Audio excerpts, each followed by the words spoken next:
Ladies and gentlemen, welcome back to the bottom line. And we told you last week, you're finally going to see our beautiful faces. And here we are. He's Ben Willey. I'm Dorazio. Ben, it's 2024, man. How was your new year? I know both our teams really didn't give us the best start to the new year, but still hope 2024 is off to a decent start for you. Yeah, I'm not a huge New Year's guy, but New Year's was pretty cool. I liked the fact that football was a big New Year this year. The NFL had New Year's Eve, and then obviously college is the huge, New Year's Day type of thing. So New Year's Eve was cool. I didn't really do much, kind of just stayed at home and watched the ball drop on TV. But yeah, I mean, it was cool to watch some football, and didn't exactly go the way I wanted it to, but it was a pretty good time. But I will say New Year's Yeah, Day, amen. college football was phenomenal. So I have no complaints with that. Oh, I cannot wait to talk college. I know usually for the show, we usually kind of don't talk about college, but there will be a lot of college talk on the show because just a quick preview, by far the best opening round of the college football playoff in the college football playoff era in terms of both games. Just, oh, it was beautiful. It was beautiful, Yeah, beautiful in stuff. retrospect, there hasn't been a lot of good matchups. So the standards have been pretty low, but those were really good matchups. Like I know there's usually one matchup at like every 2 years or so that was like really good. And we had that one last year with Ohio State that was like really top tier. But both those games were like instant classics. So like you said, was high, probably the best first round we've seen. Yeah, 100%. So let's change gears here. Let's go right into our NFL headlines. Like I said, we'll have some college talk at the end of the show. But first things first, we got to talk about those Cleveland Browns because they just defeated the Jets last week. This was the early game of the week. And Ben, those Browns, man, they're looking like genuine AFC threats. Quite frankly, if the Ravens weren't the best team in football right now, the Ravens, excuse me, the Browns are probably winning this division if the Ravens aren't just the superstar team that they are. And this team has just really revived itself around Joe Flacco, even without Nick Chubb, Jerome Ford, Kareem Hunt. They're just continuing the load in terms of running the football. And this defense, man, this defense is really what many expected the Jets to be, ironically, because that's who the Browns play in this one. But before the season, everyone was hyping up this Jets defense. But this Browns defense is really turning into that team in terms of just the overall playmaking ability. It seems like every week this Browns defense is just making highlight plays, keeping this team in it. And Joe Flacco's playing some of the best football of his life at age 39. And this Browns team has a identity, and they're using it to perfection. And quite frankly, if you're anybody, you do not want to play the Browns in the playoffs right now. That is a scary, scary thought, playing the Browns, and which is just crazy to say in 2024. Yeah, I think the vision of this Browns team was kind of evident early on in the season. We saw that with this team has efficient quarterback play and they don't really make a lot of mistakes, that their defense can carry a lot of the load and they can kind of lean on that defense in some of these close games, or even just in general, that defense is a genuine championship level defense. And Joe Flacco, for some reason, as you said, at the ripe age of 39, has given them the best quarterback play they've seen since Baker Mayfield a few years ago. And arguably, you could probably say he's maybe playing better than Baker Mayfield was a few years ago. And I, that's no shade at Baker Mayfield.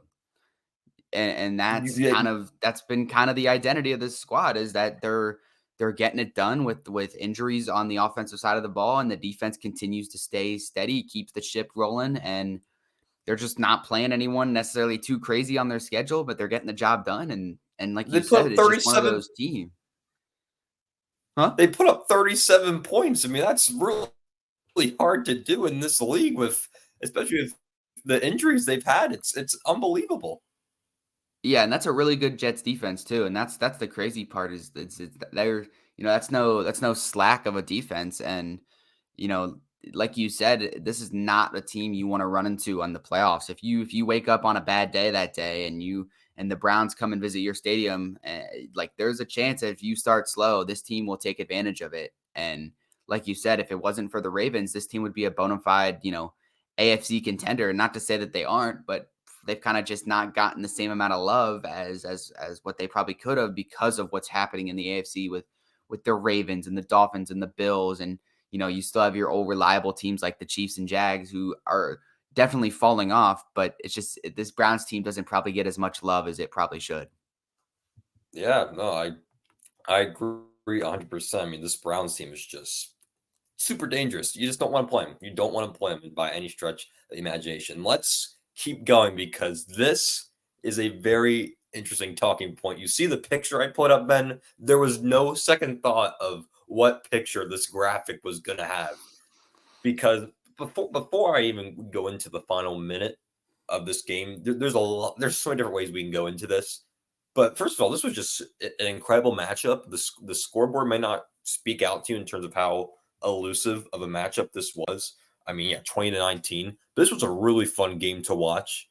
And I want to start talking about Dan Campbell because that man is just a baller. He does not care what anybody thinks about how he runs his team. Maybe the most aggressive coach we've seen because first you had early in the game when it was 7-3, they go for it on 4th and goal instead of kicking the field goal, which ultimately could have been a game-changing play. They don't get it. Then late in the game, which we can probably talk about for a while, there was the whole going for it on going for it for 2 on 3 plays in a row, and obviously the ineligible offensive lineman that really was eligible. It's a whole mess. Before we get into that, um, I was really impressed by both these teams, the Lions and the Cowboys, and this one really could have gone either way. And I think even though the Lions technically lost, I think this was a moral win for them.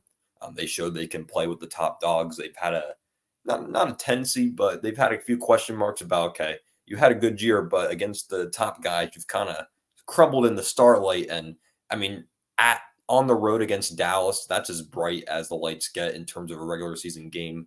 The world's always going to be watching a Dallas Cowboys home game. So I mean, credit to the Lions. This was a great performance. I mean, a great performance for Dallas as well. This was really a game you had to get. They were on a big losing streak. Dak, he had a solid game. This defense, they had a really good game. They forced Jared Goff to make lots of questionable choices, which it puts yourself in a position to succeed. Do you have any thoughts about the game in general before we talk about the final minute of play? Kind of similar to what you said. Like I said, it was a good thing for both teams. For Dallas, it's the obvious one. It's a good get right game after last week.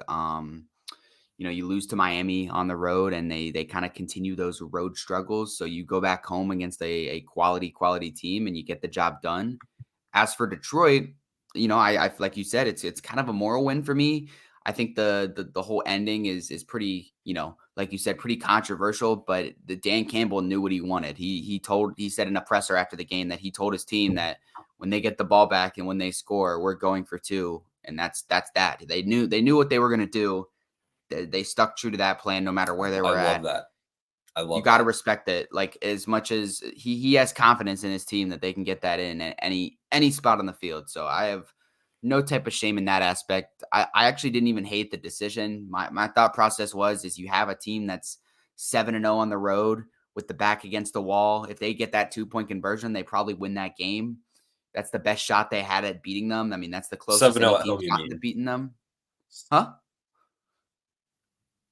As you said 7-0 on the road. You I guess you meant at home for Dallas. 7 home at Oh, home. yeah. Sorry. Yeah, they've never lost a game at home, so that this was their best shot of losing a game at home. Detroit had to take the shot while they had it. They took the shot, got an unlucky call, tried it again and again, didn't have it. It is what it is. You move on, get ready for playoffs. I mean, that's all it is for Detroit, honestly. I don't think it. Well, I mean, you say they didn't have it, but let's talk about did they actually have it? Because you see there the picture on the screen, the trick play drove with Eric Decker. They did the good old we've seen this many times before the offensive lineman play where you have an offensive lineman, you pour him in as eligible, and the whole defense forgets about it. He just sneaks into the back of the end zone. The Lions ran to perfection, but the officials say that Eric. Did they call? I forget. So there were 2 key players in this. There was number 70, number 68 and they were saying did they both report as ineligible? They said so many different things about who was actually ineligible. But if you watch the tape back, Jared Goff sends them out of the huddle to talk to the official to report. Did you see this clip? I'm not sure if you Yeah, did, oh but it yeah. was Oh yeah. okay because it was everywhere. Because so Jared Goff, they're huddling up, they make the play call. He points to them and goes, "Go report as eligible." So they go to the official, they report it as eligible. I mean, they really walk right up to him. They couldn't have been clear as day. There's another clip where the officials literally announced on the overhead that they reported as eligible, and then the play happens, the flag comes out ineligible, and it just baffles my mind. I mean, the NFL just truly has an officiating problem. I feel like it's been building up for years and years and years. You could always say to an extent that there's been an officiating problem, but I think it's now more than ever. I think refs are determining outcomes of games, whether for good or worse, whether it's just PI calls or roughing the passer calls, the rules, or in this case, this. I know it's a cliche to blame the officials, and I think you can back me on this, Ben, because we talked about this many times before on and off camera. But I think now more than ever, the refs are becoming a bigger problem than they ever been before in the NFL. And they got to do something. I mean, whether it's holding the refs accountable in terms of fines, in terms of firings, I don't know what the solution is, but there needs to be one. That's my personal take.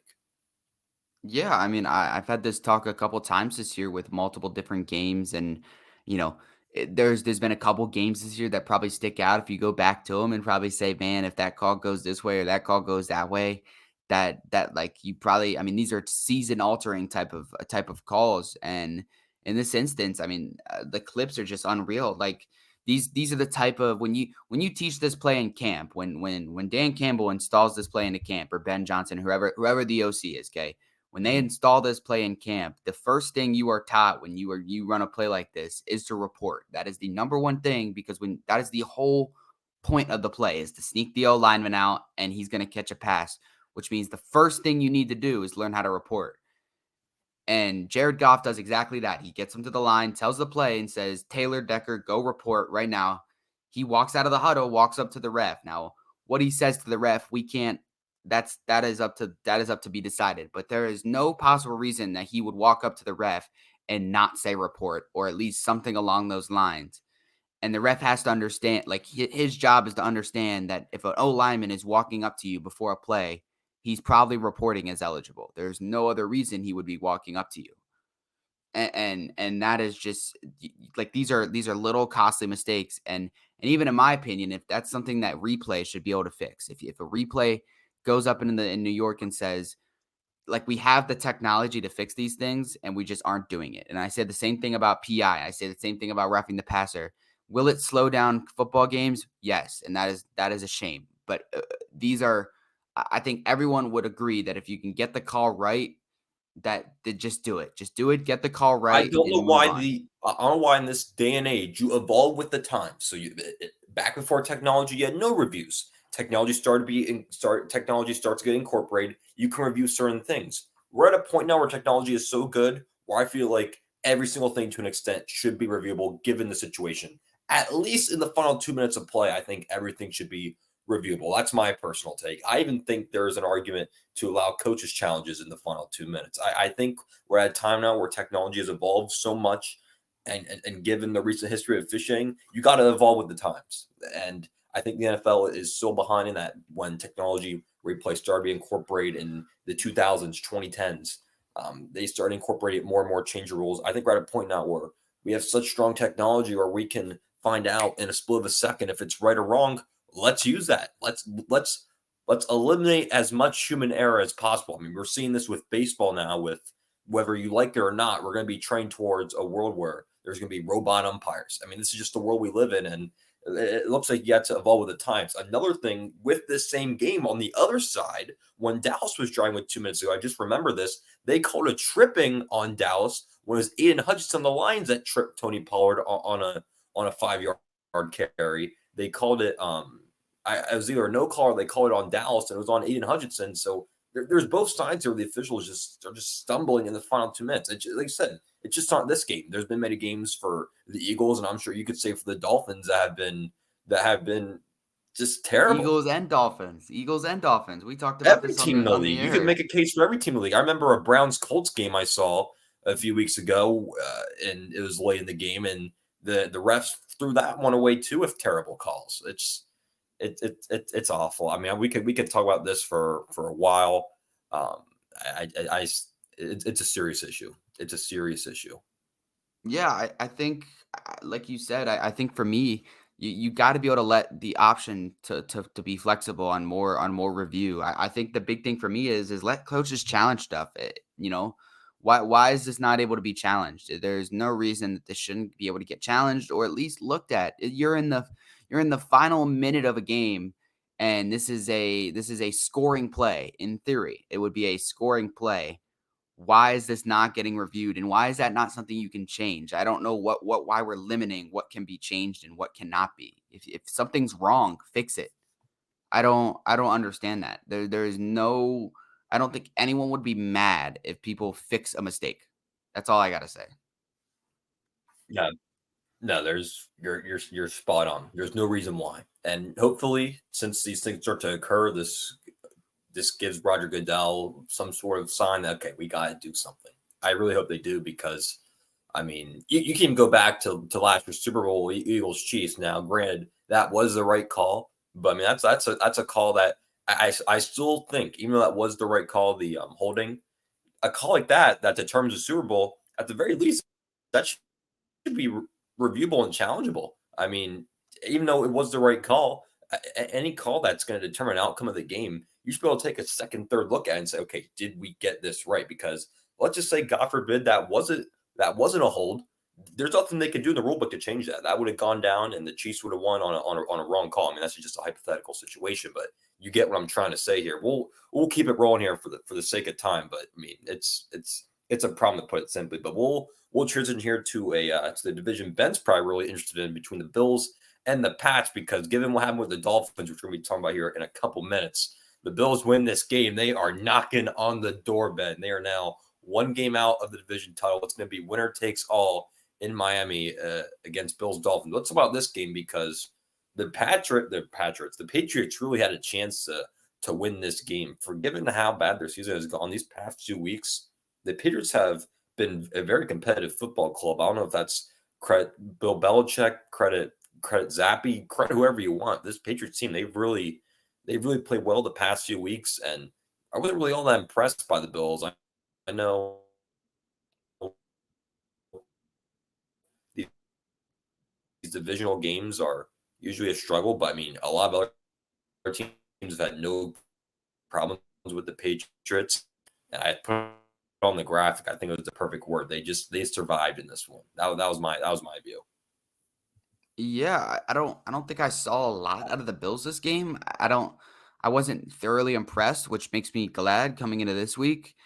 Bailey Zappi throws 3 picks and somehow it's a one-score game. And, like this Bills team should have blown this team out of the water. They had everything to play for, playoffs, divisional spot on the line, and the Pats have nothing to play for. And arguably it's probably better for them to lose at this point in the season to increase their draft stock for the future. And instead they go into Buffalo and immediately right out of the gates, they return the opening kickback and are kind of like, we're not, like, they just kind of send a message that they're not here to play around. Like they're still going to fight and they're going to play. And they did that for all 60 minutes and gave the Bills everything they had. But the Bills at home with Josh Allen, I mean, it takes a lot to beat them when they're in Buffalo at this point in the season. And they just didn't do enough and arguably just didn't have enough talent out there. And that's all it came down to for me. Like I said, it makes me feel good as a Yeah, Dolphins fan because this wasn't an impressive performance. And this is the same Pats team that the Dolphins have beaten twice by a pretty handed margin. So I feel pretty good about next week, all things considered, based off this performance. Now, all that could go out the window. I mean, I'm not going to sugarcoat anything. All that could mean absolutely nothing in how the Bills or the Dolphins show up Sunday night. But like you said, they kind of just survived. That's a good way to put it. yeah. I don't really have a whole lot to add there. We'll talk about the only thing we have to add is the Dolphins Bills matchup, but we're gonna be talking about that here in just a few minutes. Let's talk about those Los Angeles Rams who defeated the Giants. Now, granted, it is the Giants. They won 26-25 on a Mason Crosby 56-yarder missed field goal attempt. That's before we get anything.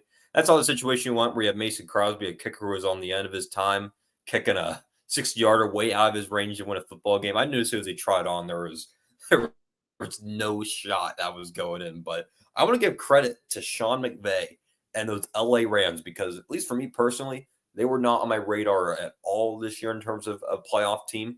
I thought they were kind of entering a rebuilding phase, but they have a decent squad. All things considered, Kyron Williams, he's been an absolute breakout star. This Rams defense, it's not what it once was when they won the Super Bowl. I mean, obviously people like Ramsey's in there, but you still have Aaron Donald, a few other solid players. I mean, they're a tough draw. You have Cooper Kupp, the emergence of Puka Nakua. I mean, what's Sean McVay done with this roster? I think a lot of people forget how elite of a head coach he is. He's one of the probably 5-10 best coaches in football, no doubt about it. And he proved it why. I mean, this roster, or at least according to me, really had no business being a playoff team, but they clinched the playoffs. And I'm rooting for the Rams. As long as it's not against my birds, I'm rooting for the Rams because it's really a good story. And I think it just goes a long way about how if you have a good coach and you have players that can just unite in a locker room, that's all you need to have a chance to win this league. Yeah, I mean, like you said, for me, I consider the Rams arguably one of the bottom 10 teams coming into this year. I was looking at them as a super low team. I almost thought they were going to take more of a tank-esque approach where they, not that they're trying to lose games, but they didn't really have a reason to win games. I thought they were kind of on the back end of this, win it all. I'm not going to say the actual phrase, but the get rid of them picks. Get rid of the picks mentality and kind of win it all, put all your chips in the basket. They kind of passed that motto, and I thought they were going to lose a lot of games, but they, like you said, they've kind of just kept things steady. McVay's had these guys playing well. I think what we all don't appreciate is that Matt Stafford is still a really, really good quarterback at his age, and he's kind of been steadying the ship all year long. And the duo of Cooper Kupp and the emerging Puka Nakua, who's been phenomenal for what he was drafted to be. And Kyron Williams has been an under the radar guy that's kind of come out of nowhere. And even as a Notre Dame fan, that's where he went to college. I didn't see Kyron Williams translating to the NFL level at this rate. And I thought he was underscouted to begin with. But this team just kind of, like you said, it just doesn't seem right. But it's kind of a cool story. I don't hate the Rams by any means. It's kind of a fun story. No, I love it here. You know what's even cooler about this? If all things pan out how we think they will, it's going to be Lions versus Rams in the first round. Matt Stafford returning to Detroit. I mean, that's just what a storyline. Detroit's first ever playoff game in how many years? Who's he going up against? Matthew Stafford. What I mean, what a storyline that is. Isn't that crazy? Yeah, I mean that Detroit stadium's going to be rocking. That's going to be a good matchup. Stafford's going to give them everything they've got. Just a matter of if Goff's against his old team too. That's literally man. That's the old that's the that trade. too. That's the team trade. Yeah, you're right. That's a matchup, man. I You hope that can't ends write up. that. No, you can't. That is a storyline. That's a storyline matchup. I'll be tuned into that one if that's the case. Oh yeah, 100%. So anyways, Uh-oh. Ben, the show is yours. Yeah, I mean, I could take it from here if you want. I mean, this is I don't know how Man, long you so want to spend on this, but this one's rough, man.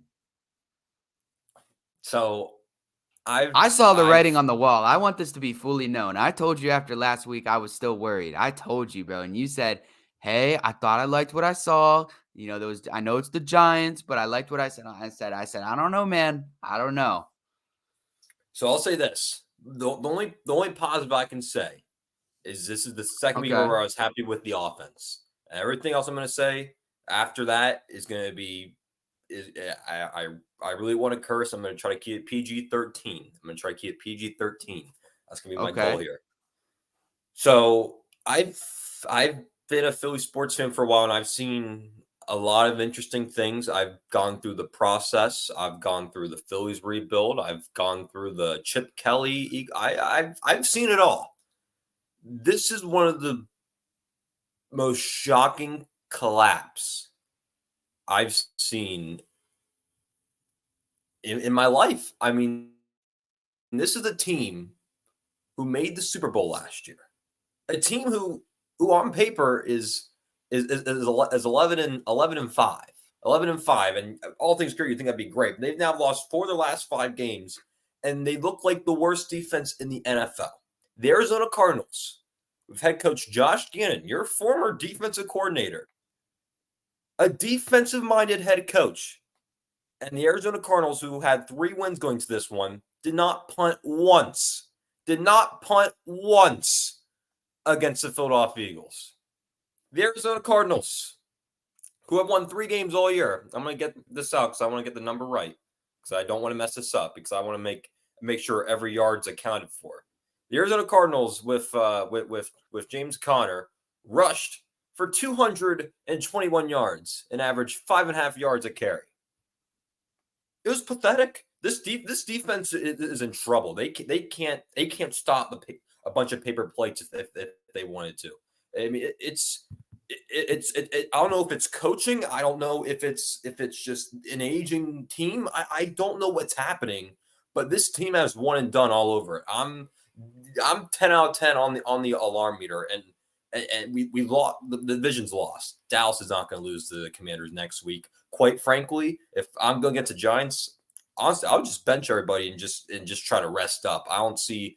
I guess technically Washington could win. I would just take my chances and bench everybody. I'm not sure if that's going to happen. I don't know if it's coaching. I don't know if it's playing. I mean, Nick Sirianni, his press conference, I mean, the standard has changed so much. This is a team that made the Super Bowl last week, and Nick Sirianni saying, we got it fixing. It all starts with me. And the other day he got asked, I mean, what happened? And his answer was, I mean, at least we're still in the playoffs. If the standard is just making the playoffs for a team with this roster, you're not the guy for a job. And I don't know if we should. I don't think we should fire Nick Sirianni. So he got to the Super Bowl last year. It's not fair to him if we fire him, but something needs to be changed. Something needs to be changed. This team's too talented to be playing like this. They're too talented in terms of just pure talent on an NFL roster. This is a top 5 team in the league just in terms of raw talent. I mean, I could go on for the amount of star power on this team. I'm not going to do it because they don't deserve to be said right now. The way they're playing football, it's I don't get it. It just doesn't make sense. This is a team that doesn't know what their identity is. They don't know what their identity is. It seems like just every drive they pick a name out of the hat, like, oh, we got to get so and so involved.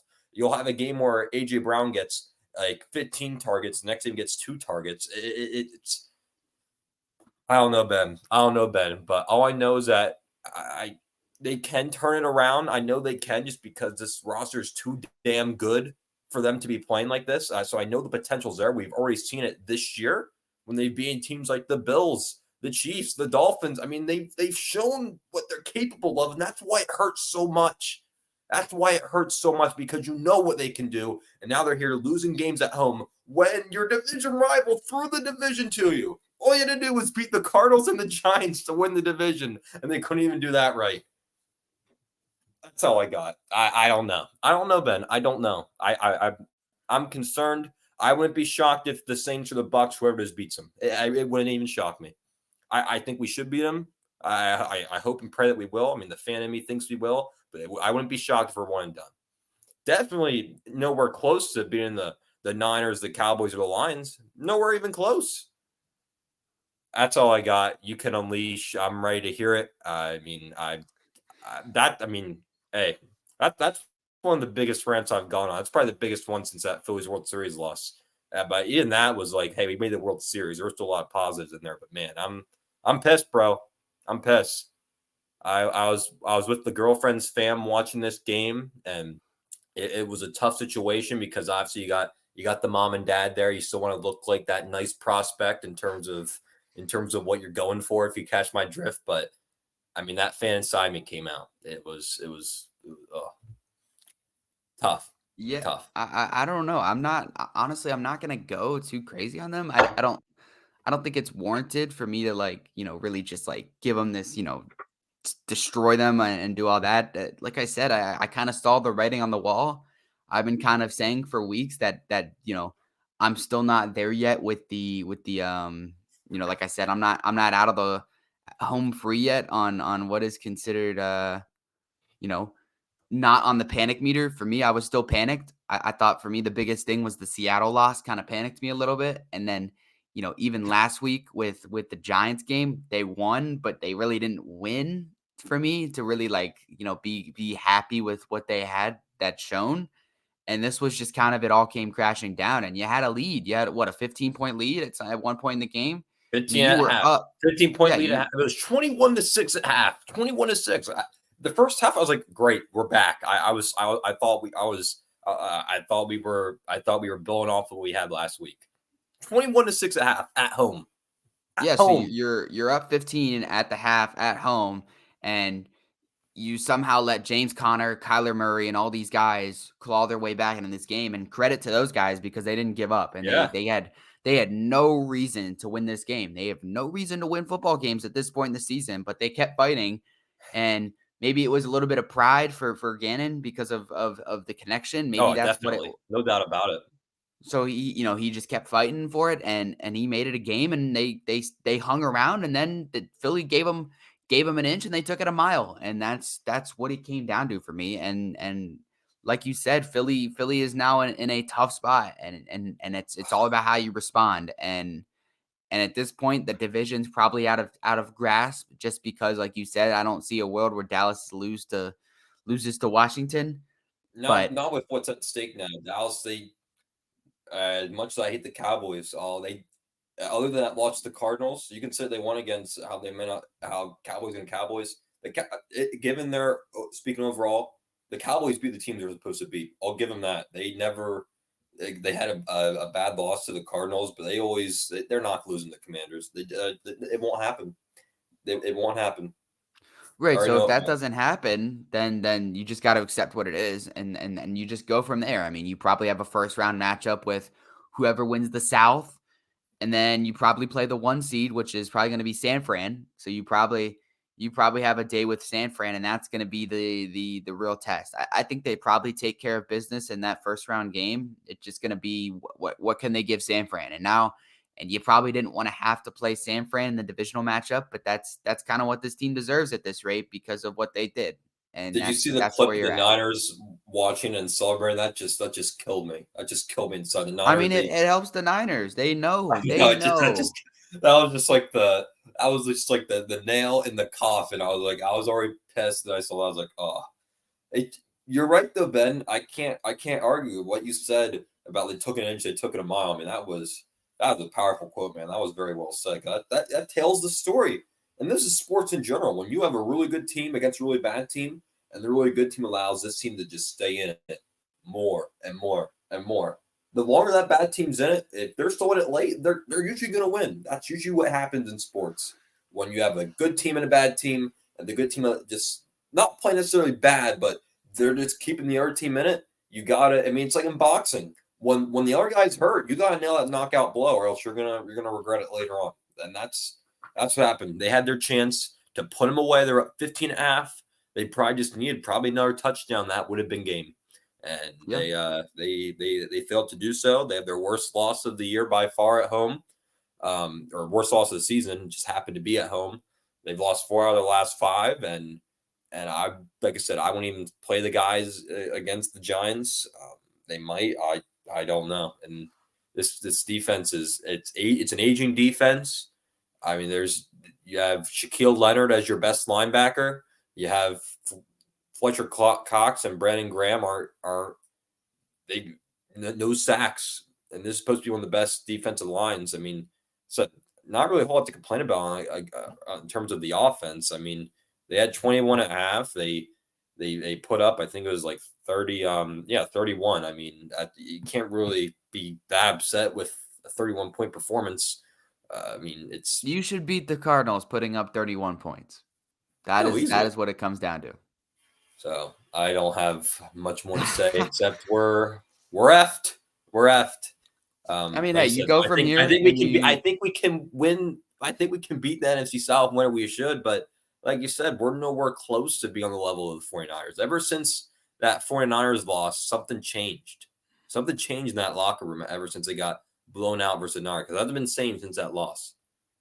I mean, that's probably was just a huge gut punch for them. I think at the time they thought they were much more competitive against the Niners. They thought they were kind of on an even playing field, and I think for them, getting absolutely destroyed by the Niners in that game was kind of a gut punch, and it kind of knocked them out. And was like, they were on cloud nine, and they thought they were this high end team, and then they got smoked You by might be another really right. good team, and I think it kind of killed their confidence because they're like, man, we just lost to this team, and we thought we were on the same level as them. Now, in retrospect, this year there's been a lot of good teams that have just blown out good teams. I mean, we've seen it with the Niners, we've seen it with the Ravens. That both those teams have kind of blown out other good teams. So for me, if I was the coach, you can't let that get it. You can't let that get to your team. But it's obviously easier said than done.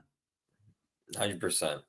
For my own sanity, we will happily move on. And like I said, Ben, I can't really give you a whole lot of I can't give you a whole lot of slack about this, given how my team played. I'll let you go first here, as we typically do. Then see what you got to say about a shocking, at least in my terms, in my thoughts, a shocking performance. Yeah, I don't like I said, I'm usually the positive guy, and I honestly will be with this. Is I don't to be honest, that this game was kind of worst case scenario in a lot of aspects. For me, you can't. I didn't want them to get blown out here. I mean, this was the biggest game of the season for them. If they win this, they clinch the division, they clinch the 2 seed, and then all you got to do is go into Buffalo next week, which Buffalo would probably, I don't know, Buffalo probably wouldn't had a lot to play for because they would have been out of it. They would have been out of the division. They would have guaranteed themselves a wild card spot. You probably just don't see them playing their starters, or maybe the Dolphins. It just wouldn't have been the same matchup as what it is now. Um, they show up the first quarter. They end the first quarter with a lead. They were winning for most of the second quarter. Tyreek Hill drops a touchdown pass in the end zone, and for me, that was kind of the turning point. I think Tyreek drops a touchdown, and that was kind of a like, we had a shot here to go up a touchdown. You know, to go up 14-7 towards the end of the half, and we kind of missed it. And even after that, they were driving down the field with a 2-minute drive, and for some reason, whether it was McDaniel, whether it was Tua, whether it was someone rushed them to the line, and instead of letting the clock run to the 2-minute warning, you force to the line when you're down a touchdown, and you throw a pick, and the Ravens take it back a decent amount, and then they score going into the half, and all of a sudden you're down 2 touchdowns at half. And granted, the Dolphins made a comeback last year in Baltimore, but it's unlikely you make two against this team. I mean, this isn't the same Ravens team it was a year ago. I didn't see it happening, and then it just got out of hand. I mean, it got out of hand. This was the worst showing out of this defense I've seen probably since Ramsey's come back. I mean, this was a bad performance out of this defense. This was the defense that you kind of saw the first 4 to 5 weeks that made you not really consider the Dolphins a true contender. Was this type of defense. Yeah, and then to make matters worse, the injuries continue to pile up. And Right. that was kind of the gut punch for me in this game was you lose by 30. Okay, so What, yeah. but And why are they even? Why is Chubby? Why are the stars in the game at that point, Ben? so that's where I'm going with this is that's the biggest gut punch is this team has dealt with injuries probably arguably more than any team in the NFL. And I know that's biased, but the numbers are the numbers. They've played without 13 starters for there's been 13 starters that have missed at least 4 or more games. And that is a scary number. Okay. That is over half your starting lineup. It is called the all 22. There's 22 guys on a football field, and over half of those guys, if you played a scrimmage, have been injured for 4 or more games this season for the Dolphins. And I believe it's 5 or 6 of them are on season ending. I mean, that is a scary number. And in this game, this is a perfect example. We saw earlier in the season, I was in attendance in New York when the Dolphins were up by 30 in the fourth quarter, and they leave their defensive starters out there for one more series to give them, let them finish out the game because they deserve to finish out the game. And sure enough, Jalen Phillips on that MetLife turf pops his Achilles, and that's not his fault. That is what it is. But you lose Jalen Phillips. In this game, you're down 30. It's the other side of the coin. You're down 30 in Baltimore. Just wave the white towel. Throw it in. We lost. You outclassed us today. Bench the starters. Get them out of the game. Let Baltimore, if they want to run up the score, that's their prerogative. They did. I didn't like it. I thought it was a little, I don't know. That's It hardball, felt kind of baby. It's That's Harbaugh, and Jim or John. They're both the yeah, same way. that's Harbaugh. You can't. It's gonna happen. But my point is that Fangio, McDaniel, someone has to step in and say, no, you're getting out of the game. There is more to this team that you mean versus playing the last 4 minutes of a game where you're down 30. Sure enough, once again, a non-contact injury, so it's pure unlucky. He didn't even get touched. Blows out his ACL, and that is another ginormous loss for this defense. Bradley Chubb was playing at a Pro Bowl level. This guy was playing excellent football, arguably the best football of his career. And now it's all out in the drain. And now this defense is in shambles. I mean, they are without their 2 best pass rushers. So now your pass rush is Andrew Van Ginkel and Emmanuel Agba, who, by the way, was a healthy and active this week and put on Twitter that he was visibly upset by it. And then besides that, it's Melvin Ingram. That's your 3 pass rushers right now. You have a secondary where Xavier Howard might not play the rest of this year. Things are not looking good in the secondary. So you're probably going to have Eli Apple in your secondary for the rest of this year. There's a lot to panic here. And somehow through all of this, Tua stayed healthy. So I can't really complain from that aspect. That is the That's one guy that I've been that. pleasantly happy with this season. All things considered, it was not his fault they lost this game. I'll say that. It wasn't even the offense's fault they lost this game. I think the defense let it get out of hand early and didn't give their offense enough chances to keep them in it. And for the offensive side, it was just too many small mistakes. And now you go into a one game winner takes all in Buffalo. That is the most massive game of the season. I Is thought that this was in a big Miami, game. or is it in Miami, or is So that Buffalo? it'll be in Miami at the Rock, Okay. and that's huge because they beat Buffalo at home last year. They've got to do it again because there is so much on the line. You've got to win that division. You got to guarantee yourself 2 home playoff games versus you guarantee yourself probably 3 away playoff games versus 2 home playoff games. And you can't do that. You gotta win this game at all costs because the likeliness of you making a run in the playoffs depends right now on you getting home field advantage and playing a much easier opponent than playing the Chiefs on the road. And that's just what it is. Like I said, I all things considered, I was happy with them showing up for most of that first half. You just got to play smarter football in these games. You can't do dumb stuff like rushing to the line. Let the clock run at the 2-minute warning. This is a good Ravens team. They will take advantage of you making mistakes, and you made too And many of them. I don't really have a whole lot more to add, but the main takeaway I got from this, I think it's a trend. I think you'll be able to, obviously, you know a lot more about the Dolphins than I do, I think. So I think you'll be able to attest to me on this. In terms of stubbornness, NFL coaches, I think Mike McDaniels is one of the most stubborn head coaches in the league in terms of, Oh, he uh, is easily one of them. because let's start with keeping your guys in the end of the game.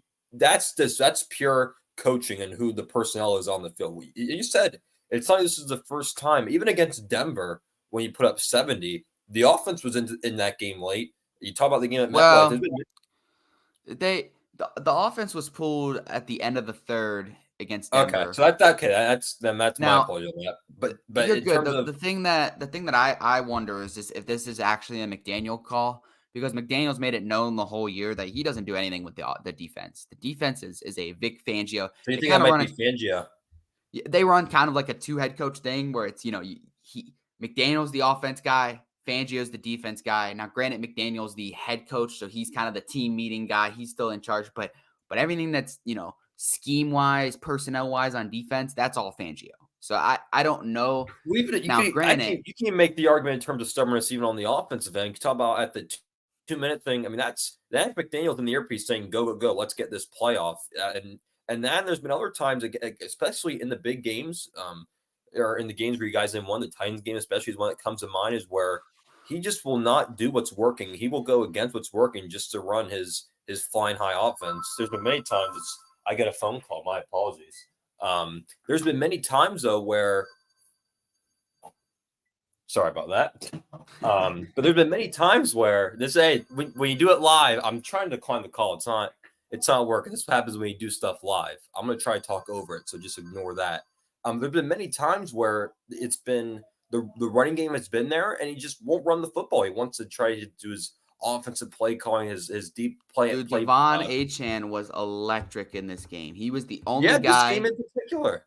Yeah, he was the only guy on the offensive side of the ball besides arguably Tua, and Tua didn't even have his best game. He didn't play terrible, but Devon Achane hopped off the bus today with a purpose. I mean, he was electric in that game, running the ball, busting out big runs, big catches. He had a huge touchdown catch.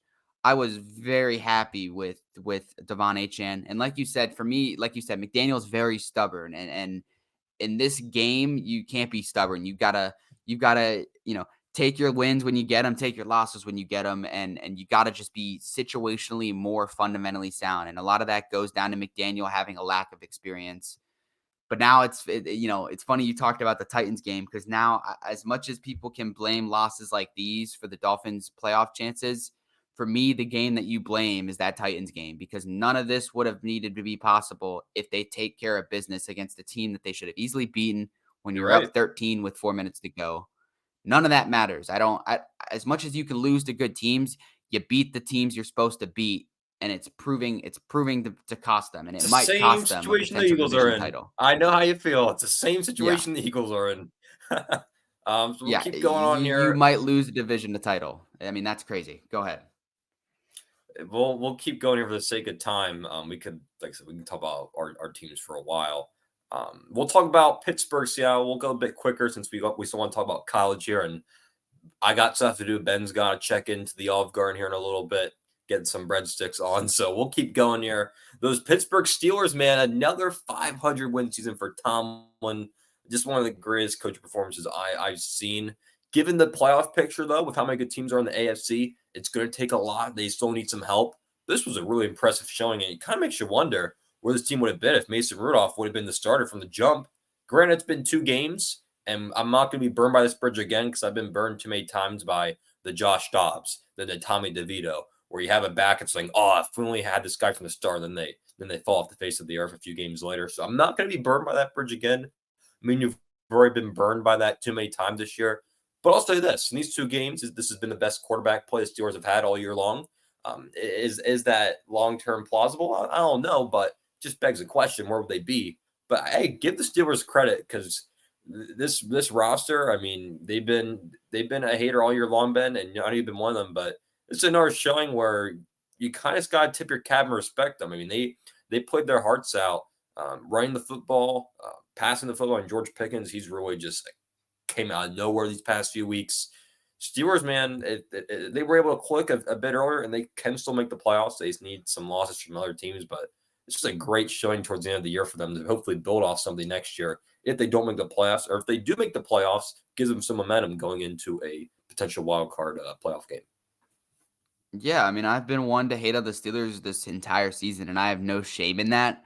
This team plays a very unique style of football that almost frustrates you from the outsider's perspective. But like you said, credit to this Steelers team. For me, the big thing is I have so much respect for what Mike Tomlin has done for these last. I mean, this is a generation of winning football in Pittsburgh, and I don't it think all we'll. I don't starts. think we'll.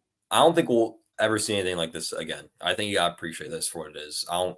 Yeah, I mean, this Steelers team I mean, granted, they had some good players on that team for a couple years, with the Killer Bees and all those guys, but this is especially the last 4 to 5 seasons, this has been impressive coaching from Mike Tomlin to keep this team who has no business of winning games every single season, and somehow they get above 500 every single year, and they've never had a losing season, and it all starts with Mike Tomlin. I mean, it really does all start with Mike Tomlin, and props to him as a coach and what he's done, especially this year. This team is not a good football team, and they're above 500. And that is all you need to know. That's all you need to know about this football team. Yeah, 100%. I really have a whole lot to add there. I mean, this was a big game. I mean, Seattle, they had a lot to play for, and the Steelers, they still got the job done. Let's keep Yeah. going here. Let's talk about the Chiefs versus Bengals game. 2 teams with a lot of history. Really turned to intense rivalry these past few years. The Chiefs get the dub in this one, 25-17. So I think for the Chiefs just to get a win, I mean, this is kind of what the Eagles need, just to get another win, get back on track. But this was, I mean, it's a tough opponent. The Bengals defense is no joke. Obviously, Joe Burrow's not there, so it's a game you should probably win. This was an ugly win for the Chiefs, and I know we've been saying that a lot lately, but they've been losing a lot of games lately. So I mean, to get a win was good, but I mean, I just don't know about this Chiefs team. I know we've been saying the same thing for weeks now, but just like you're just waiting for the Mahomes magic to come out, and we've been waiting and waiting and waiting and waiting, and it's not coming out. And I'm not blaming that on Mahomes. I'm just blaming on what's around Mahomes. The line isn't all that strong. I mean, there's a lot more drops this week with Valdez Scantling. Kelsey, he's starting to show his age a little bit in terms of being a tight end. He's getting up there. He's not having the same explosiveness he's had in years past. It's I mean, but at the same time, like you never want to bet against Andy Reid and Patrick Mahomes. It's like a catch-22 you're stuck in. They're gonna be hosting a playoff game. It's probably gonna be as the third seed, unless does Buffalo jump to the second seed if they win, or do the Chiefs bump up to Yeah, two? I believe so. So I believe that They're whoever locked in at third. Yeah, I believe whoever wins the division guarantees themselves the 2 seed.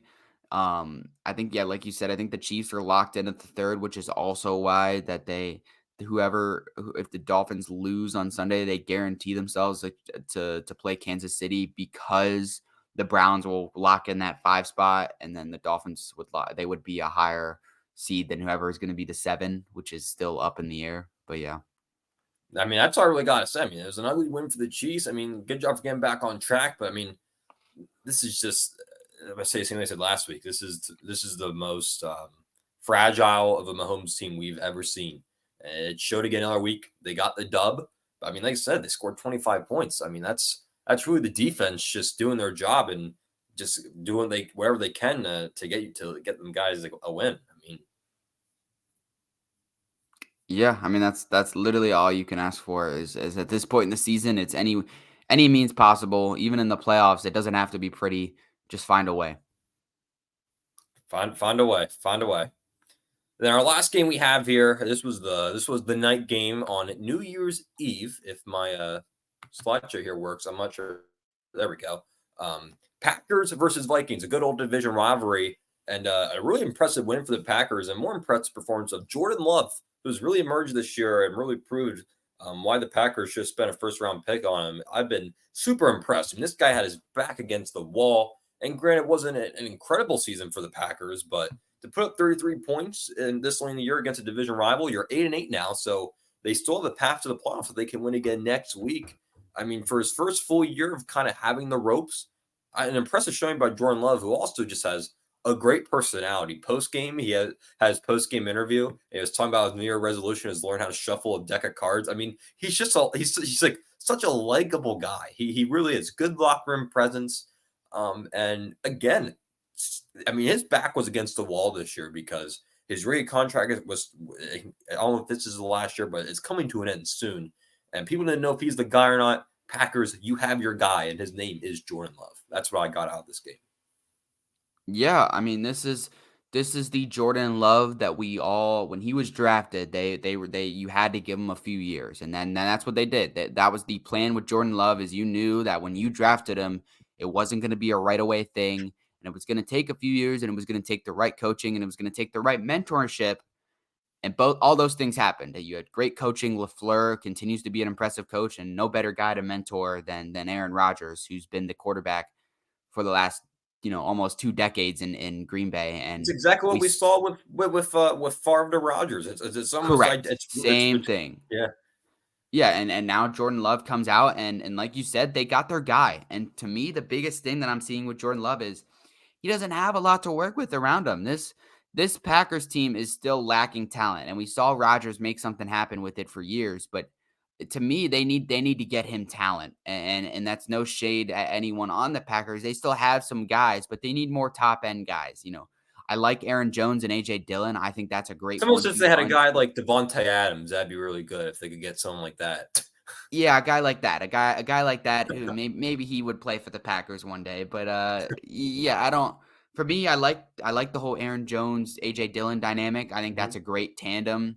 Receivers wise, I like their receivers. I like Christian Watson and I like the other Seems like guy. they're just missing that it guy. They have like all the makings of a Yeah, great wide receiver unit. They're just lacking yeah, that they just true need number that. one. They need that true X factor guy, and maybe they can go out and get one.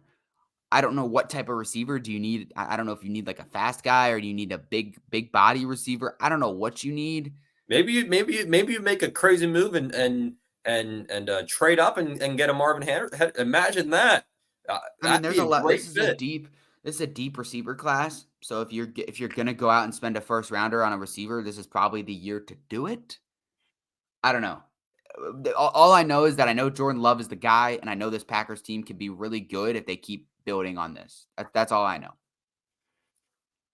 It's impressive. Like you said, Ben, they can have a few key pieces. I mean, you saw the defense. The defense has been pretty good all year long. They're just really missing a couple key playmakers on offense, and they can really make some noise in this division. I mean, they're not that far behind the lines in terms of how close they are. If they can get some better quarterback play and get a few guys, they could make a run division next year. Don't count them out. That's all I'll say about that.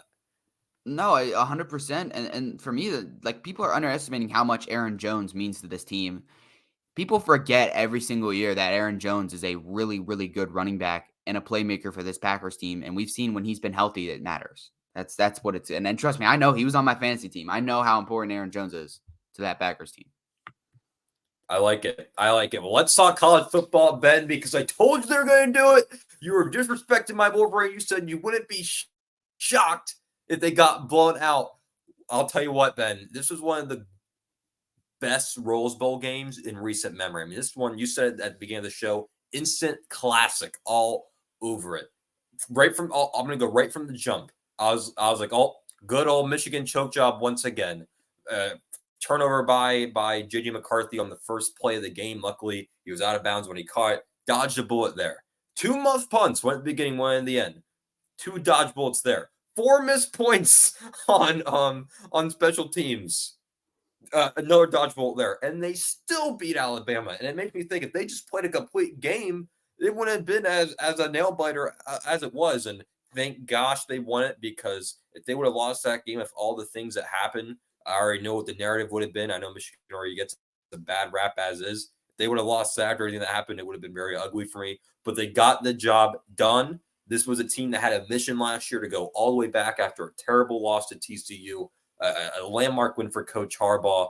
It just brought a smile into my face. It really is Michigan versus everybody this year, and they proved that. They don't care what anybody thinks about how they do it. They found their identity in the second half. In the first half, they were kind of just neck and neck with Alabama. Alabama starts to pull back, but they lean on the run. They play good old-fashioned Michigan football with Blake Corum, who's just an explosive running back. I can't wait to see what he does at the next level. I'm just ecstatic. I'm just so happy they're able to get this done. I mean, what a game. I mean, hats off to Nick Saban and Alabama, because this was probably one of the weakest Alabama teams we've seen in terms of how great they usually are, probably the most flaws we've seen in an Alabama team. And what Nick Saban did to get this team to this spot is impressive. This is by no means a devastating loss, or I mean, it is a devastating loss, but there's no reason for Alabama or really Nick Saban to feel bad about what he did, because quite frankly, I don't really think this team had. I think there were multiple way better teams that should have been there, such as Georgia, but Alabama found a way to get there. And Michigan I think they were just the better team. They made so many mistakes and they still found a way to win. I got a bit confused by the play calling there. I mean, a quarterback, an RP. It was an RPO on that last play. Yeah, of everyone's the game, getting confused by that. It was a bad snap, so it kind of forced his hands to just. Since the snap was so bad, it looked like a draw, but it was called as an RPO, and that's kind of what I expected the play would be. You got to just let Milroe make a decision. That's your best shot. It was a great game. I'm not gonna flag Alabama at all. I'm happy my team came out with the win. I love to hear what you thought about this game, Ben. Yeah, I want to preface. I don't like the slander that Alabama's getting on social media for that play call. I think everyone is not looking back at what actually happened on that play. Like you said, everyone's assuming it was a QB draw on 4th and goal or whatever, or not 4th and goal. Was it 4th and goal? Whatever it was. Yeah, it was 4th and goal. Yeah, so people are assuming that it was like you said, it was a designed RPO.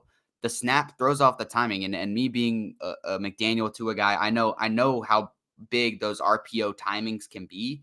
As soon as that timing's off, you kind of just have to throw all of it out the window and kind of just improvise. And that's what Milroe had. And they had snap issues the whole game, which kind of costed them a lot. For me, the big thoughts on this all game was, like season, you really. said, yeah, I mean, all They're season having they snap had issues all snapping season. issues. Right. So they've had snap issues all year. But for me, like you said, Michigan played a great game. They made a lot of mistakes and they still found a way to win. This is just such a big win for this program, considering what they've been through the last couple of years with getting so close and just not closing the door. As for Alabama, like you said, this team is probably the weakest Alabama team we've seen in about probably a decade, just based off pure NFL talent and pure superstar talent. They just don't have it anymore. I mean, they've not that they are terrible or by any means, but they just don't have the same superstar level talent we're used to seeing on Bama, bona fide top 10 picks, especially at the I think quarterback position. that's what's all the transfer portal and NIL. I mean, these guys where I'll make this real quick and I'll go back on what you're saying. I thought of it real quick.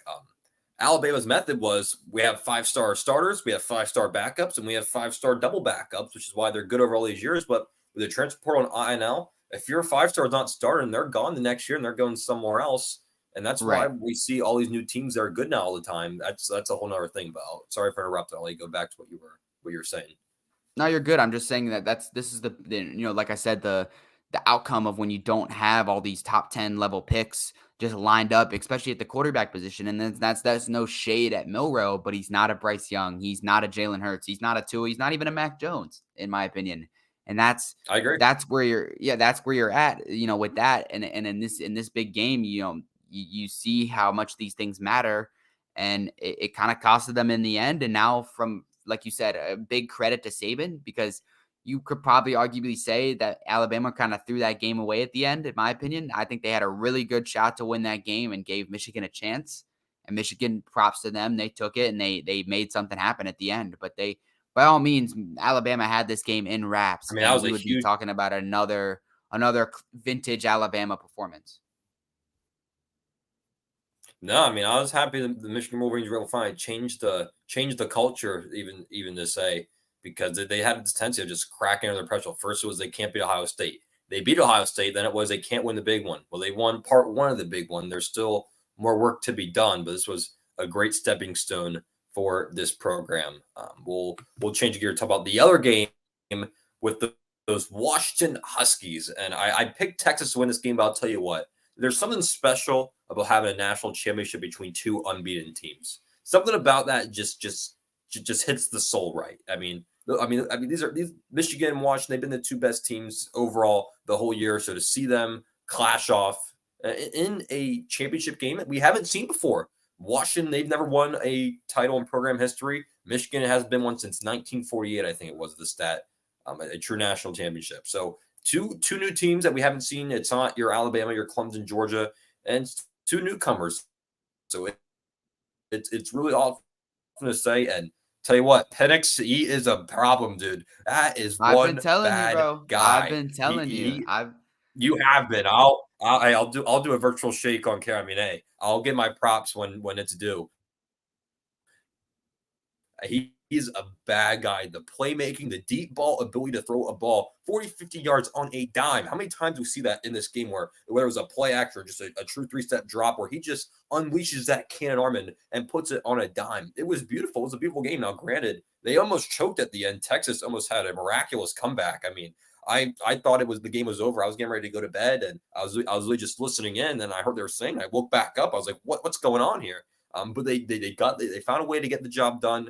And I think Penix is showing why he might be the outside Caleb Williams. He might even be. You can make a case that he might be a better prospect. I'm not going to go that far, but here's an argument. But he's going to be a great quarterback at the next level, no doubt about that. I mean, this is going to be a great game. This is going to be a tough test, arguably just as hard, if not a harder challenge for Michigan, just because of how elite of a quarterback Penix is. I mean, it was going to be great. I was really impressed by the Huskies in this one. You're not getting any flack from me, and really no flack from Texas. They were right in this game. Unfortunately, I don't want to pin the loss on one guy. I'm not going to do that. There was a few really poorly costly fumbles at very crucial moments for Texas where he couldn't hold on to the football and they turned it over. Not going to blame the loss. The defense had chances to get stops throughout the game. It was a great national. It was just a great slate of college football games. I mean, hats off to Texas. I mean, it's been a long time since Texas has been good. I mean, hook 'em horns. It feels good to see Texas back north towards the top of college football. I really believe that they will be back. I Oh really yeah. do. But hey, props off to Washington. I'd love to hear what you had to say about it. I mean, I was really impressed. This was another phenomenal game. Yeah, I mean, I'll be honest. I was rooting for Washington. I've talked to you off camera and even I think partially on camera how much of a fan I am of Michael Penix and this Washington team. And for me, this is another vintage. I mean, this has been the Washington team all year. You know what you're going to get. You're going to get a great game out of Penix. He's going to make plays. They're going to score a lot of points. The defense is probably not that good, but every single game this season, when the defense needs a crucial stop at the end of the game, they've always done it every year. They may play Right. bad for 59 minutes of football, but that last minute of the football game, they'll find a way to get you one stop, and that's what they did. They might have let Texas get back into the game and all that, but they made the stop they needed to make. And once again, Washington's winning a football game, and that's their 13th straight win for this season. That's all that Yep. matters. And even at the lowest of games to the college football playoff, That's all that matters is finding a way to win, and that's what this Washington team continues to do. Like you said, hats off to Texas. I didn't think they really would gonna stay that competitive in this game, but they actually did. They gave Washington a good run for their money for sure. They And did. like you said, I think Texas will be back. You might wonder how sustainable this Washington success is just because of how much they're losing at the NFL level. They've been doing it for But so many years now. It's correct. just So they kind of retooled because this Washington team this is their third playoff appearance. So I mean, we've seen it multiple years with this they're Washington team. turning So into who they're turning into like another sneaky blue blood of college football. No one talks about it, and yeah. especially given now they're joining the Big Ten. I think if they can keep performing, they're going to start getting some respect that they deserve. Because I think the Pac-12's always been kind of like that weird cousin you don't talk to at the family reunion once a year. But now the Yeah. Pac-12's gone, and now they're joining the Big Ten, and they can perform in the big. They're going to get a lot more media spotlight, and hey, I love it. I mean, I love that they're going to get some more spotlight, and it just makes college football a lot more competitive. No, I agree. I am totally for all these much more competitive teams, and Washington's a perfect example of a team that every couple years you just don't know. You never know when they're going to get it done. And now it's funny thinking about it now because the last time Washington was good, they were playing with Jake Browning, and now we're seeing what Jake Browning's doing in the league, and it's even showing that like this Washington team pumps out prospects, and it's a good time to be a college football fan. But now I'm excited for this game next Monday, and I don't really know what's going to happen. I see the game going both ways, and that's perfect transition. Is now we don't see who knows. I don't know. I'd I like to got say you. I Michigan's the got you. favorite, but like you said, this is the most electric offense in college right now, and Michael Well, I'm Penix gonna is put you on slinging it. fire because we're about to go. I'm gonna put you on the spot here because we're gonna do our predictions now. So this is gonna be our first one. I mean, this game's Monday, so we gotta talk about this briefly. I mean, I think the graphic here is gonna tell the story. I mean, against Michigan versus Alabama, Michigan had the edge in terms of the quarterback play. JJ McCarthy having a phenomenal season, but you'd be crazy to think that Michigan has the quarterback advantage in this one. They don't. Penix is just overall just a way better player. I mean, that's no disrespect to McCarthy; he's still an absolute stud. So, I mean, for Michigan to win this game, and I'm picking Michigan by the way, shocker. For Michigan to win this game, they need to limit how much Jimmy McCarthy is making plays. Now, Grant, you still need to use his rushing ability, but you can't rely on him. You got the defense and the running game. If Michigan's going to win this one controllably, and they want to do this the best way they can against Washington, with that defense, you need to control ball. You need to control time of possession, which is you're going to do that by running the football, and you need to limit the thirds and eights, the thirds and nines. Stay on schedule if you want to call it that. If I think if Michigan could just stay on schedule against this Washington team, I really think that can be enough because this will be the toughest defense Washington has faced this year by far. I have no problem saying that. That's easily. So I think the defense will make some plays. I think they will. We saw what that D line did against Alabama. It got ugly. And I think they're going to make some plays. I think if Michigan can just stay on schedule offensively, that'll be enough to win this game. I got the Wolverines. I think it's going to be close. I think it's going to be relatively high scoring.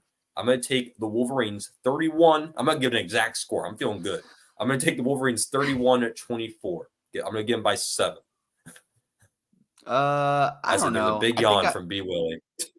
Yeah, I'm a little tired, man. I think I probably end up taking Michigan just because for me they have more big game DNA. Now, I really want Washington to win this game, and that's no shade at your Wolverines. That has nothing to do with me. Like I like both these teams. I don't think there's a bad outcome in this game. I'd love to see Washington win it just because I'm a fan of their team and Penix, but I do think Michigan is the better team. They just gotta show up. They've gotta play Michigan football. They've gotta just stick true to what they're doing. Like you said, stay on schedule. Don't give Washington a chance with how explosive this offense can be. Don't give them a chance to win this game, and they should be okay. That's all it comes down to for me.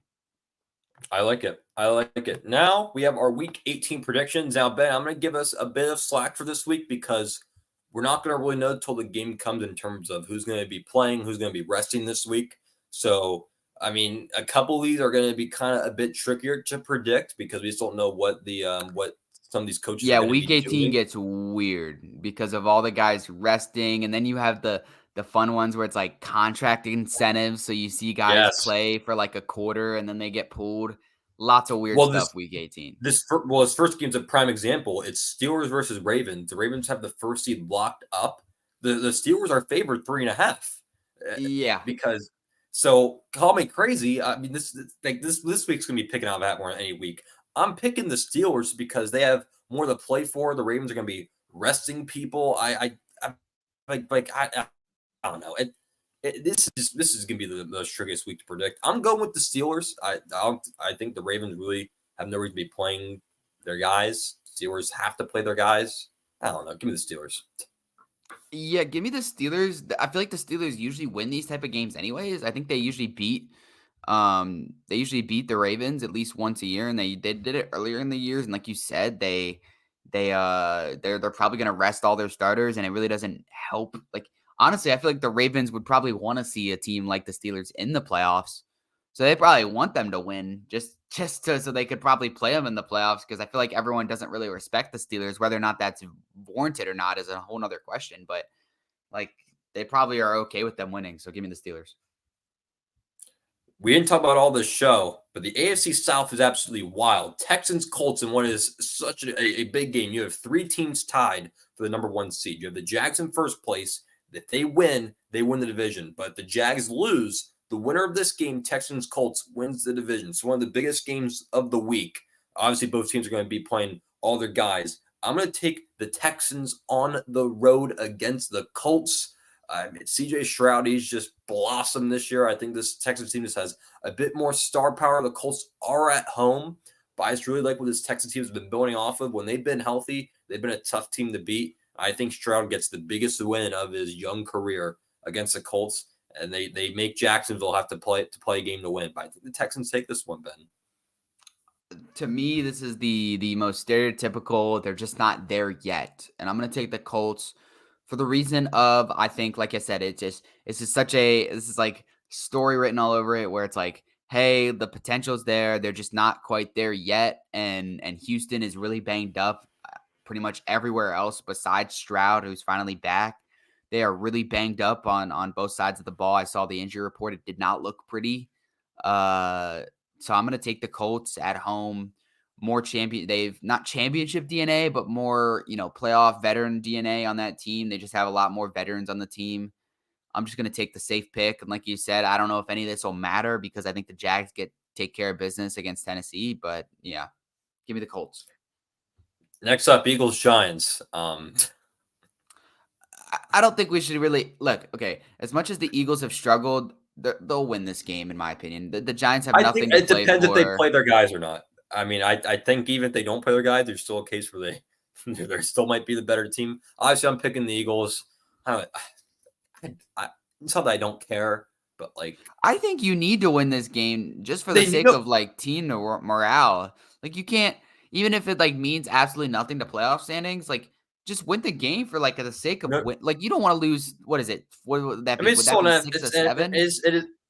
it is a rivalry game as well. So I mean, I'm taking the Eagles. We always do play ball against the Giants. I don't know. I just please.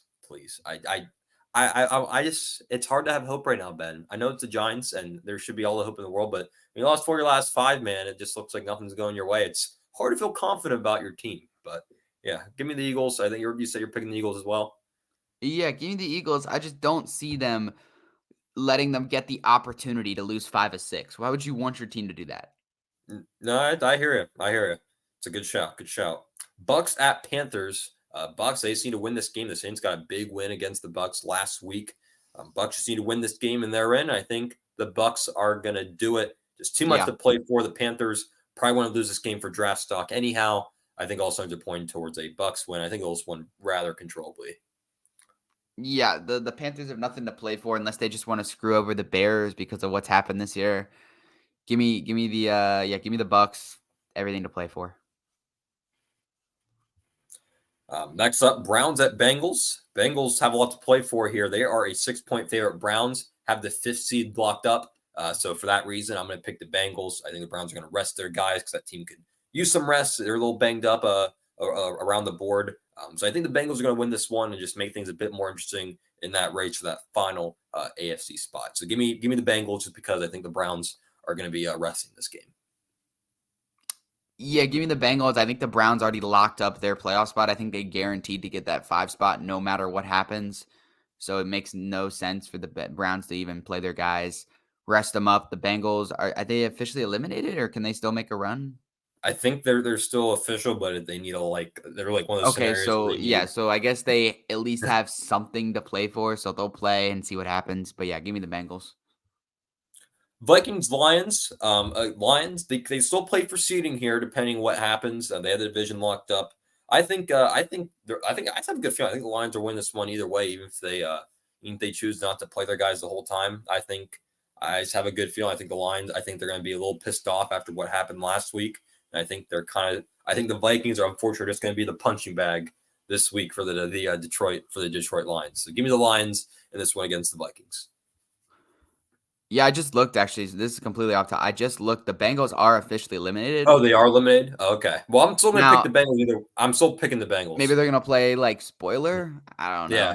That is a weird game that means absolutely nothing for either team. But yeah, back to the Lions game. I am gonna take the Lions just for the vibes. I think it's good to always just continue to win. You don't wanna go into the playoffs with a loss, even if you have to rest your guys. I just feel like this Lions team is so momentum based that it helps them to win this game.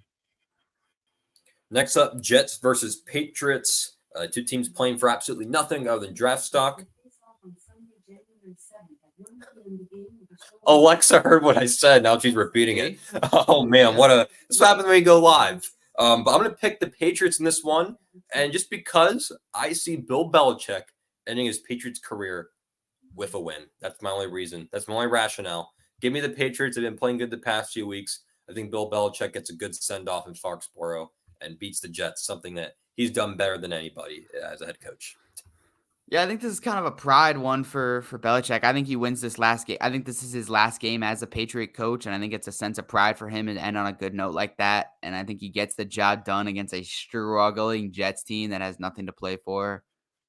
And like I said, because of Belichick probably leaving, it doesn't even help him to lose this game. So he's gonna win. I don't know. Just give me the Pats. Falcons, Saints, your Falcons, man. They falconed again last week. Saints have to play Ugh. for. If the Bucks lose and the Saints win, they're in. So I'm going to pick the Saints because they have a lot to play for here. You never know; the Bucks might lose. So give me the Saints in this one as they're still trying to fight on for a playoff spot. Don't do it, Ben. Don't do it. Yeah. Well, I mean, okay, here's my thing, right? Okay, technically, I think if the Falcons win and the Bucks lose to the Panthers, I think the Falcons are in. They Are would they? win the division. Oh, Yeah, really? because they're still not mathematically out of it, and I'm trying to think of a way of because I just looked at the standings, like what would it take, and that seems to be the solution because the Bears are ahead of them in the conference, but they are the Falcons are mathematically eliminated, or the Falcons aren't mathematically eliminated, but the Bears are, so it must be through the division, Interesting. which means if they win and the Bucks lose, they would still. So I'm gonna take the Falcons one last time for the final week. Give me those Falcons. They're gonna win a weird game. This would be true Falcons form. They're gonna win that game, but the Bucks are still gonna win, so it's not gonna matter. That's what's gonna Yeah, happen. the Falcons are gonna just dominate and just play a perfect game. Honestly, I could see it happen. It wouldn't shock me. Jags versus Titans. We already kind of alluded to our picks on this one. Rocking with the Jags. They, I just, I Yeah, I really don't see have a no world where they confidence. lose this game. I know the Jags have been struggling bad, but I don't think they lose this game. Seattle, Arizona. Seahawks. I don't know if they're mathematically eliminated or not. I do not believe they are. It's still a bit to play for. They had a tough They loss to are the not Steelers last mathematically week. I don't see eliminated. the Cardinals I don't see the Cardinals pulling off what they did last week against the Eagles. I think that was just a one-game play out of their minds fluke. Give me Seattle in this one. They still have a chance to make the playoffs. A lot to play for here. Yeah, give me Seattle as well. I think the scenario in the NFC I just looked is if the Seahawks win and the Packers lose, the Seahawks are in and the Packers are out. So the Packers have to win, and I think they're Well, that's the in. next game. So Bears Packers. I'm definitely rocking with the Packers 100%. You've been a Bears guy. Are you hopping off the train or are you gonna ride to the end? is it in Chicago? It's in It's Lambeau. in Probably Green Bay. not. In I'm Green gonna Bay. I'll take Green Bay off that fact.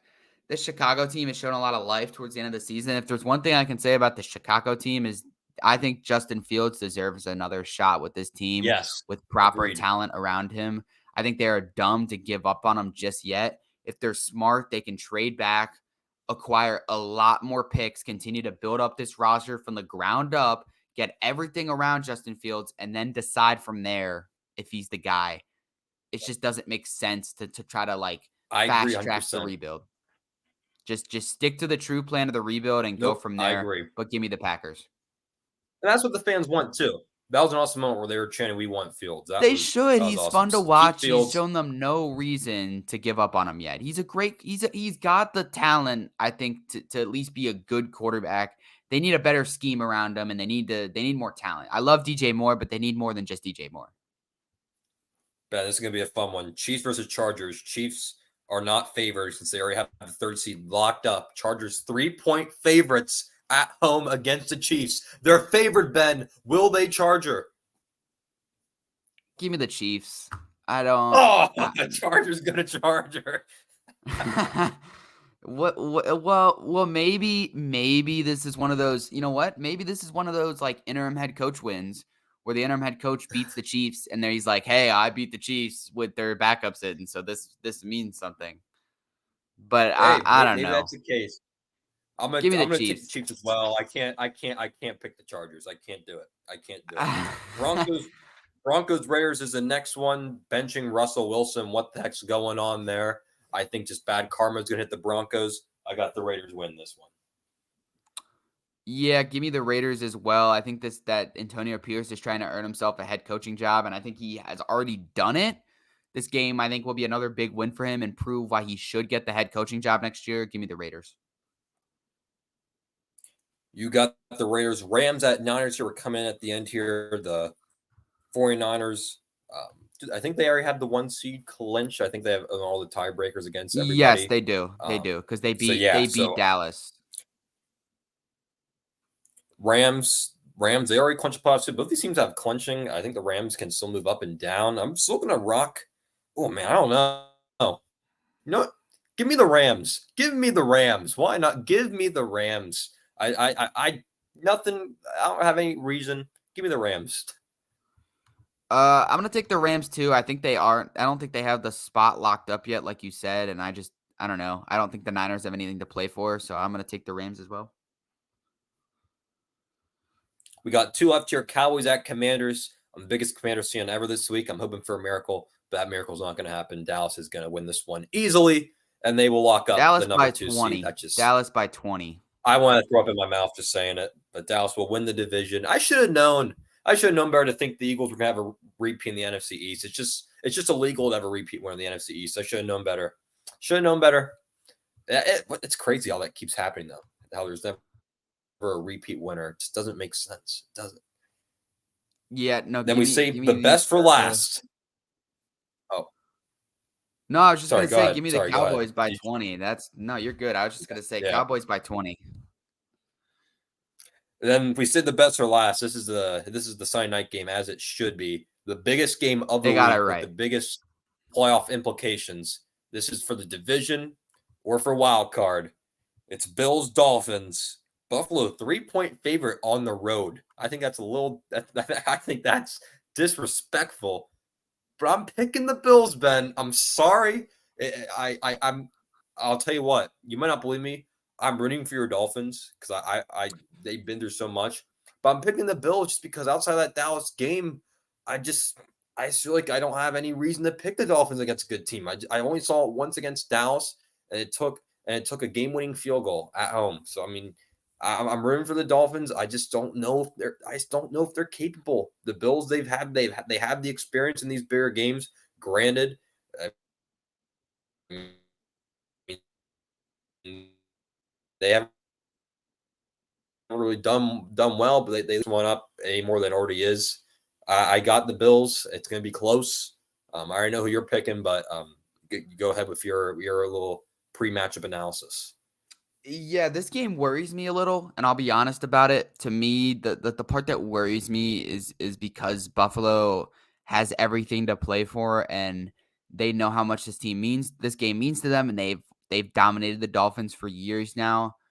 For me, I'm taking the Dolphins and I'm taking them on this is a career defining moment for McDaniel, for Tua, and for this Dolphins team. This is a season defining moment of what this team truly is and what I know they can be and what they are. And I truly consider this team a true contender.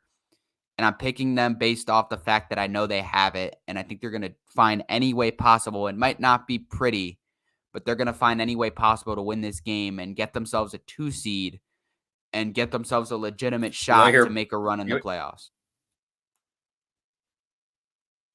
you want to hear a bold prediction, Ben? The loser of this game is losing to the Chiefs. Either way, either which way it goes, that's just my thoughts. I know That's how bad the not Chiefs have been bold. playing, but That's I honestly don't see them not losing at bold. home. Yeah, no, that's not a bold. You think That's not it's a bold prediction. you think it's like I mean I have a hard time seeing the Chiefs lose at home at Arrowhead in the playoffs. I just can't imagine it. So lots to play for, not only to win the division, but maybe even more so. Don't play the Chiefs on the road in the first round. So lots to play for there. It's going to be an interesting game. It's going to be an absolutely electric show next week on the Bottom Line. We might have to record a little special before that because there's a lot going on here. Yeah, There's a we lot going on might, with man. The college, playoff with special is going to be NFL. Not going to crazy. miss next week's show. So. Yeah, Yeah, there's a lot going it's gonna on. be a fun one. So that's all we got for this. Lots going on. So you definitely want to be here next week. Like I said, we might have some more stuff. We're working on pushing out other forms of content, whether it's on other social platforms, trying to get some more stuff out here on YouTube. So we're working. There's gonna be more stuff coming soon. But for now, anything to say before we sign off, Ben? Not much. Go Dolphins. That's all I gotta say. Find a way on Sunday. Make me proud. Enjoy football. Go watch all the games this Saturday, this Sunday. Just go enjoy the last week of both NFL football and of regular season football and the last week of college football. Just enjoy football. It's been a wonderful season of football. I don't think there's any complaints out of me for this season. Just enjoy it and yeah, go Dolphins. I guess go Birds for you and yeah, there you go. I guess. I guess go Bird. That's going to do it for this episode of The Bottom Line. Remember to like, share, subscribe. And again, we'll see you this time next week, maybe even sooner. He's B. Will. I'm Jay Dorazio. We'll see you next week. We'll catch you later.